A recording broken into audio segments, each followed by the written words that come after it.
All right, grown-ups, it's just our time. I love the babies, but to help you, I gotta speak my mind. This segment's here to help you grow with book reviews, lessons, and things you'll be glad to know. If your little one's restless or looking to play, send them to my other playlist. The read-alouds there will brighten their day.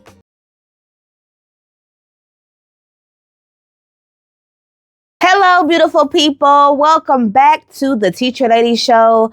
Thank you for joining me for this episode of the Teacher Lady Speaks. I'm Miss Erica, the Teacher Lady, your fairy godparent when it comes to sharing joyful stories and growing young minds. Now, every single week on the Teacher Lady Show, we have a new topic. And this week's topic is all about bravery and facing fears. We want our children to feel courage. We want them to be encouraged. And we want them to face the things that they might currently be scared of. And of course, we're using picture books to be able to do so. Now, this week's read aloud was We Wait for the Sun. On Monday, we had the read aloud. On Wednesday, we had a behind the book review on this story to let you know how do you use it as a resource to raise children who are brave. And today we are wrapping it all up with this episode of the Teacher Lady Speaks. Here on this segment, we use my experience teaching tiny humans to help enhance your experience raising them, okay? Now, this is done through honest reflection, insight, and resources from a well-seasoned educator. Hey, that's me, that understands just how hard love work can be. I get it, okay? So you can think of this segment as a crash course or professional development in helping you to be able to raise children who are willing and able to face those fears. Now, let's go ahead and jump into it. You ready? Let's grow. Defining the topic for a child. So when it comes to being brave, it really has to do with moving past that discomfort, right? Because we all have situations where we have to be brave. We all have things happen that are scary. And this is how I'll be talking to my child. I would say, it was really scary when I started work. When I started at a new job in a new state, I was like so scared to go in. And they may say, why? And it's just, I get anxiety when there's a new environment and I don't know the people. And I was at my last company for 10 years. And then I started thinking all of these bad things, like what if they don't like me, or what if I'm not enough? And it was just really hard to go forward with starting the job anyway, but I did. And I was able to face that fear and that nervousness, and I was able to be brave and show up anyway. And so being brave doesn't mean that you're not scared. It doesn't mean that it's not uncomfortable. It's the ability to look at the problem and to keep going anyways, and to understand sometimes it's smoking mirrors and no problem actually exists. I started the job. My coworkers were kind. I was able to get settled in my desk space, and I've been doing great there ever since. But before I started, I just thought it was the scariest thing ever. And then I would turn it over to the child. What are some ways in which you are brave? Now, if your child says, I don't know, or I don't have any, you're going to come up with ways. You're going to think of situations where your child was challenged, where they wanted to give up, where they were too scared to address something, and they were able to do so anyway. Okay, I'm sure that you can think of something, even if it's small, even if it's as small as they had to ask for another student for their pencil back, and that was scary for them, and that made them uncomfortable. Find some way to discuss the things that your child has already done, because it encourages them and it gives them confidence. We love hearing about when we do well. And so whenever you're talking to your child about being brave, whenever you're defining any topic, always find a way to put your child in a scenario, and that will help them to be able to understand it. Let's keep growing. Every single week on the Teacher Lady Show, we compare two states and look at their curriculum to figure out what is it that your child might be learning in school pertaining to that topic. So this week's topic is bravery. We compare the state of California to the state of Texas to better understand in class, are they going to learn how to be brave, or what things are set in place in terms of that state's curriculum that will be able to help your child on that topic. topic, okay? So in the state of California, bravery and facing fear are closely aligned with the health education standards and the transformative social and emotional competencies, okay? Beginning in kindergarten, students are expected to identify emotions and physical responses connected to fears, stress, and anxiety. As students progress through grades 2 through 5, they learn to describe situations that cause strong emotions, apply coping strategies, and demonstrate self-management skills during challenging or unfamiliar experiences. Now, California's transformative social emotional learning framework emphasizes self-awareness, self-management, and responsible decision-making, which are all critical components of bravery. Children are taught that courage includes asking for help, practicing perseverance, and trying again after things did not go the way in which they expected. So I would say for the state of California, it's not embedded into the curriculum in the sense that like children will learn how to be brave. Instead, they'll learn all of these other components that should help with bravery. Now, when it comes to state curriculum, you can think of it as a guideline, okay? So the state says these are the things that children need to know and understand by this grade or this age. And then those things are written out in what's called the curriculum, okay? And it's separated into different subjects or different topics. Now, the thing or the component that's often missing is how that information is being taught.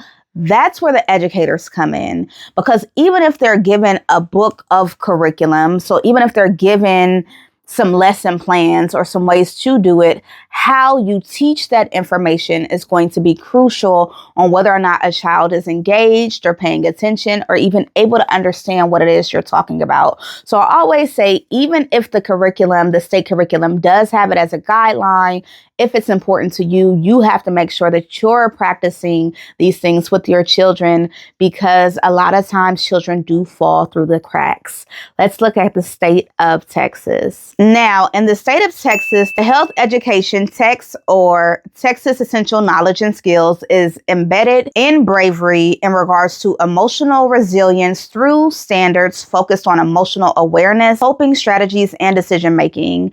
In kindergarten through second grade, students learn to identify feelings related to fear and stress, recognize safe adults for support, and practice expressing their emotions appropriately. All right, so that's 115.2 all the way to 115.3. By grades 3 to 5, students are expected to describe emotional challenges, apply stress management techniques, and practice problem solving in situations that feel uncomfortable or intimidating.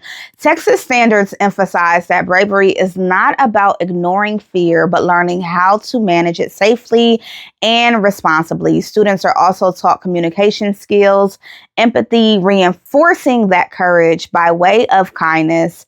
And that includes vulnerability, honesty, and collaboration. So similar to the state of California, there is nothing specifically that says by 4th grade, students will be able to practice bravery by way of verbalizing the issue. Like there's nothing like that, but there are skills that are required to raise children who are as brave as possible. And those are embedded as state curriculum requirements.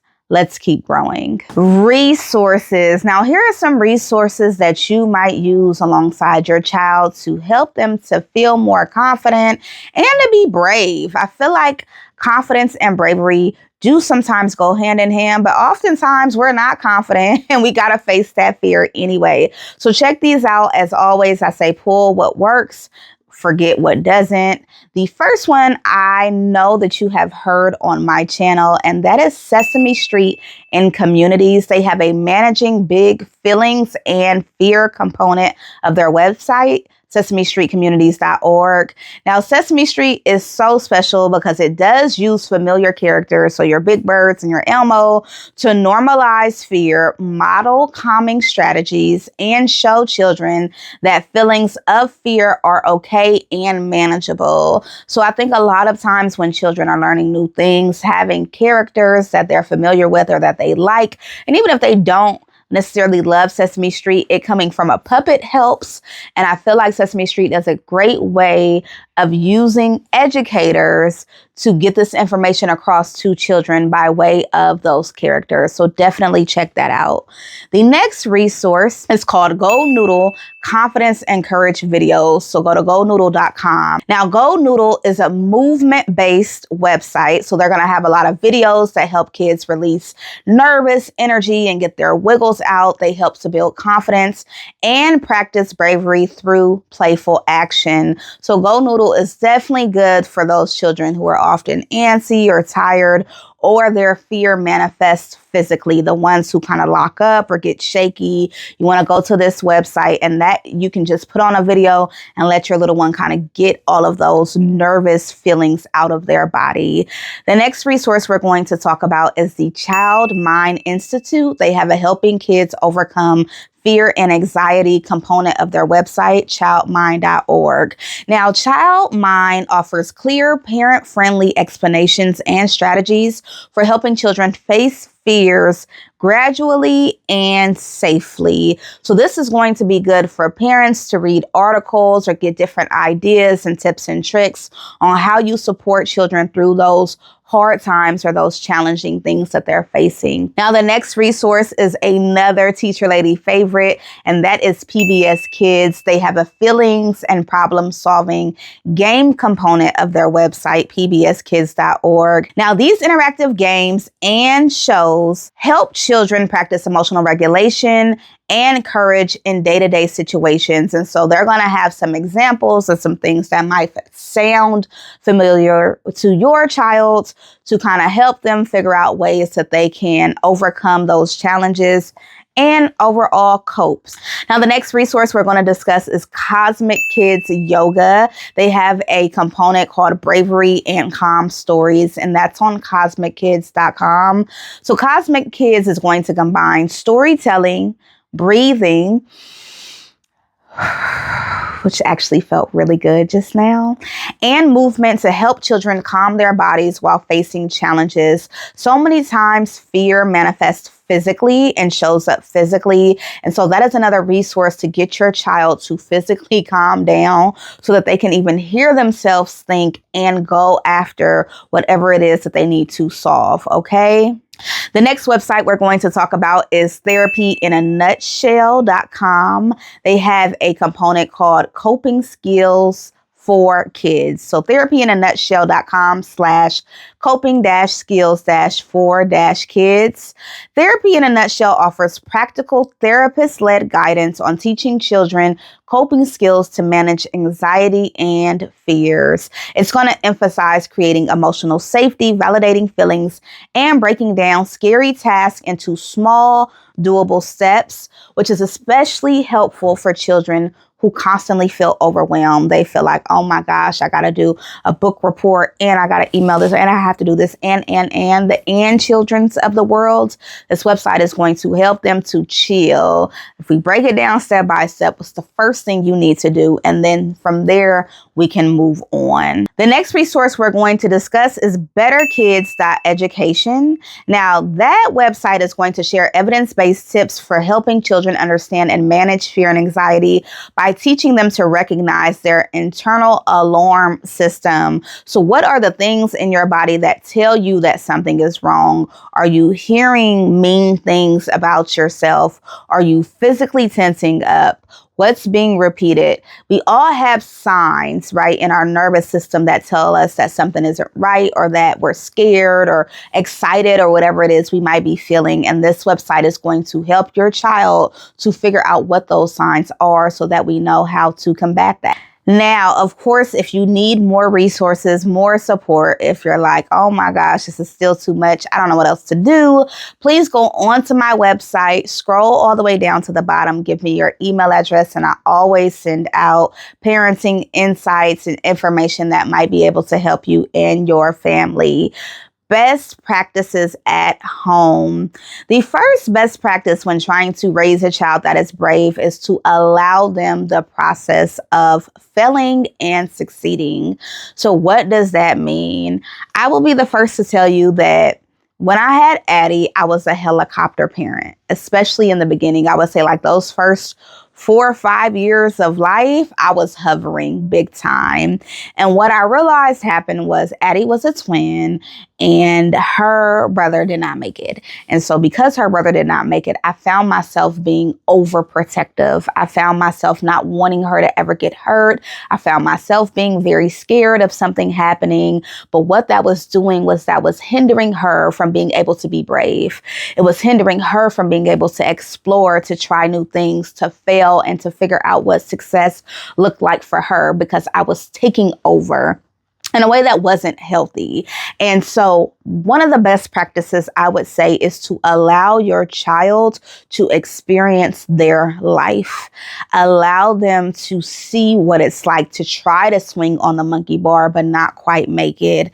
Allow them to deal with different textures of sand and go dig in that dirt and just all the things that we're scared of as adults. Allow them to experience it, of course, as long as it's safe, right? Allow them to try it and to see, because every single time a child makes a mistake and then they learn from that mistake, they get more and more confident in themselves. They're able to be braver and braver. They're able to face more fears. They're willing to give new things a try in a way in which they weren't before. But that only comes from the ability to be able to explore and figure out how the world works. The next best practice I would say is to try to get your child to understand what signs in their body are being communicated to them. And so what are the telltale signs that they are scared? And that there is now a brave action that has to take place, that they're facing fear. What tells them that they're in danger? What tells them that they're hungry? What tells them that they're happy? The more that you talk to your child about emotions and the way that they manifest, the easier time they will have understanding what's going on with them. And this includes, of course, being brave or facing those fears and nervousness. I would also say along those same lines that a lot of times our body will react to two things in the same way.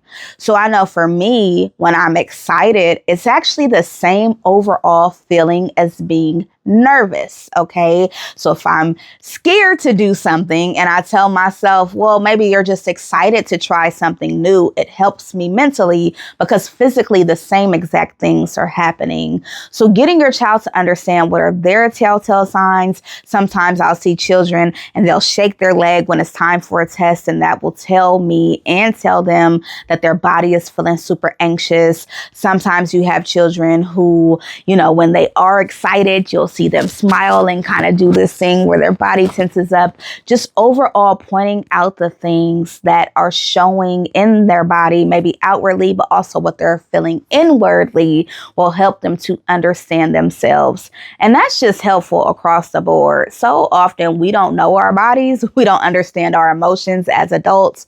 And it, of course, makes everything harder. The next thing that I would say is that perseverance and bravery are like siblings, right? They really do go hand in hand. So push and encourage your child to move past whatever is about to stop them from doing the thing. So maybe they signed up for piano and now it's the first day of piano practice and they're like, absolutely not. I'm not doing it. I don't want to do it anymore. I changed my mind. Encouraging them to move forward with that commitment does multiple things. One, it gives them the practice of moving past the thing that they're scared of, which is exactly what being brave is. But for two, it sets forward that this was a commitment. This was something you signed up for. And actually, we're going to see it through. You don't even know whether or not you like it because you have not done it. And then it also, of course, plays into perseverance. You have to move past the things that challenge you. You can't face a hardship and say, well, that's it. I give up. There is something really beautiful about something being tough and hard and then accomplishing it. The next best practice I would say is point out the things that your child is doing that are brave or that require them to persevere, and celebrate it. Like if they've been working on a puzzle for a week and then they finish that puzzle, be like, you did what? really acknowledge that no matter how small it is, because all of these things that we teach every single week, self-care, even hygiene, managing grief, managing trauma, they all really do depend on that child and how it is they view and how it is they see themselves. And a lot of times that comes from confidence of the parent being like, you're doing a great job. You're doing amazing. I'm so proud of you. It feels good. Think about it. You're at work. You've been working on a big report for like a month now, and you finish the report and you turn it in, and then your supervisor says nothing. And you're like, huh? And then you ask them, like, did you get the report? And they're like, yeah, I saw it. But there's no like, I'm amazed, I'm blown away. This had to have been hard for you. Thank you for your efforts. There is no acknowledgement. It sucks. Like, it does not feel good. And children ain't nothing but little adults. Okay. They're growing. They're growing. Eventually they'll be an adults, just like adults ain't nothing but bigger children. It really is the fact that all of these practices are applicable for both children and adults. We all want to feel seen. We all want to feel like we can be brave. We all want to feel like we have the ability to persevere, and we all want to feel confidence. And so often the people around us help us to get there. Okay.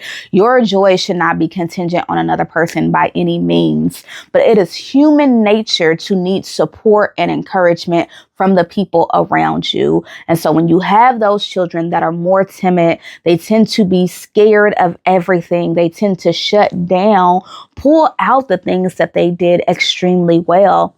Pull out the fears that were faced when you leave that grocery store. Say, wow, this time you made it 20 minutes before you had that big emotional response. That's huge and that's major. Acknowledging what might be a baby step for some people, but a huge thing for your child is crucial. Now, the last best practice I would say is stop comparing your children to each other. So being able to see your child individually for who they are is going to be essential for raising a child that is brave. Because if you keep looking at your child that struggles to be brave and say, well, your sister was never scared to do that. She climbed rocks all the time. She loved to be able to hike. What's wrong with you? You are now making it worse.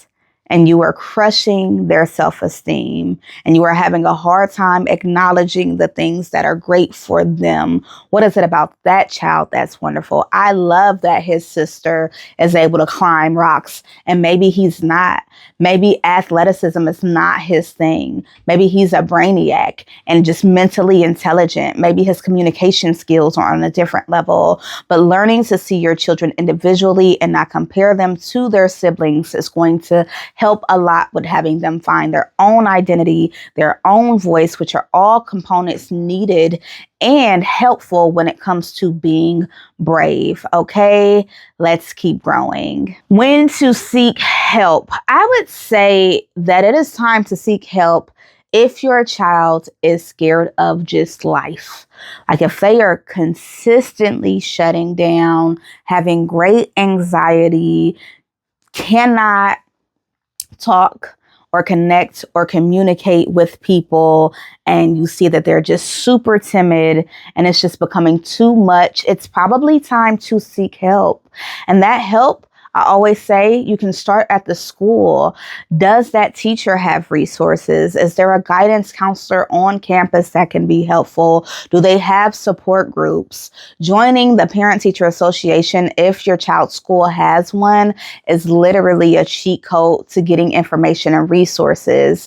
And then you can also look at your local library and see what they offer and see if they have classes or if they know of any additional resources. Of course, if it gets too bad, take that baby to a medical doctor and a professional. Get them evaluated and need be to make sure that there are no underlying issues that are contributing to them consistently shutting down, not communicating, or just overall being scared of everything. If you notice that your child is having that difficult of time to where they don't even want to get up, they don't want to see anybody, they don't want to be seen, they might need some additional love, and they might might need some additional help. And so I encourage you to go do that. I always say there is no danger in going to go talk to the guidance counselor or going to your medical doctor. If it turns out that they don't need the additional help, great, but at least you went to go find out. And so if you're noticing any issues that you feel like are abnormal, that you're unsure about or unclear about, go get additional help and support. Common questions. The first is, should I push my child to face their fear? That's going to depend heavily on what the fear is. If that baby got a fear of snakes, we not taking them to no snake forest and being like, well, good luck, whoop-de-doo. No. We're not going to do that. But if the fear is something that can be managed, absolutely. You encourage them to acknowledge it. You encourage them to keep going. If there is a fear of facing, somebody in the school who has wronged them and they need to have that uncomfortable conversation, encourage them to face it. If there is a fear of getting back in the swim pool because maybe last time they were made fun of or they had an accident or something embarrassing happened, all of those are times where it is appropriate and where I encourage caregivers, educators, what have you, to push that child. So often we don't know our own limits, right? I feel like our body's job is to protect us. And so we will shut down before it's even necessary. I remember working with a personal trainer, and I believe they said we tend to stop at like 60% of what our body is actually able to do because you feel that fatigue. And so now it's a mental game of pushing past that 60% so that you can hit your version of whatever 100 is. And the same is true for raising children. We want to push them. We want to encourage them. We want them to get the life skills necessary to be the best version of themselves as possible. And all of that really does start at home. The next question I have is, what if my child freezes or shuts down? We talked about this some, but literally you're going to encourage them to check in with themselves and again, keep going. So much of this is trial and error. So, okay, you shut down. You decided not to participate in rock climbing. I'm going to have to go rock climbing because, again, that's my example of the day. But you decided not to participate because you were too scared. Maybe the next time we can get the equipment on. And then maybe the next time you can step on a few rocks. And then maybe the next time, eventually you'll climb half the wall. And then maybe you can get to the full wall. So if they're shutting down, what are the baby steps of success that we can consider a win? If last time they wouldn't even go into the gymnasium to climb rocks and now we've gotten their equipment on, that is progress. You all have to start encouraging and supporting and celebrating that progress, no matter how small you think it might be, because that is going to help that child get to the next step and face that next fear. And then the last common question is, can fear be helpful? Absolutely. Our body, again, is designed to keep us safe. Our nervous system does things to keep us safe and to make us, hyper aware or put us on alert for certain situations. And so learning to trust yourself, but also understand that your body is there to keep you safe. So it might not always be the actual limit, kind of like the gym example that I was given, is also important. So yes, fear can be helpful. We get those spidey senses. Those things should be looked at as well. And just overall teaching your child's intuition, teaching them what is enough, teaching them why they're scared and understanding why they're scared of a situation. All of these things help. Woo, that was a mouthful per usual. Thank you for learning with me, for growing with me, for being part of this book-loving community. Make sure you sit down with your little ones and watch those Teacher Lady read-alouds on Monday. Wednesday is for you, the adults, as well as today, Friday, also for adults. I encourage you to go check out my children's books. I'm an author and illustrator, and I have multiple diverse, intentionally created books. Okay, so check those out. Those books encourage something called the Empathy Library, which is a pay-it-forward program. You donate what you can, and that money is used to buy books for children in need, and it goes straight to them. Now, what I love about the Empathy Library not just because I'm the one who created it, but also because I think it's a really neat idea, is that the books that are given to children reflect the identity and the interest of that child. So check out the Empathy Library, subscribe to the channel and the newsletter, go watch another episode, say hello in the comments. And until next time, remember to enjoy the moment, or go be a joy in the moment. Bye.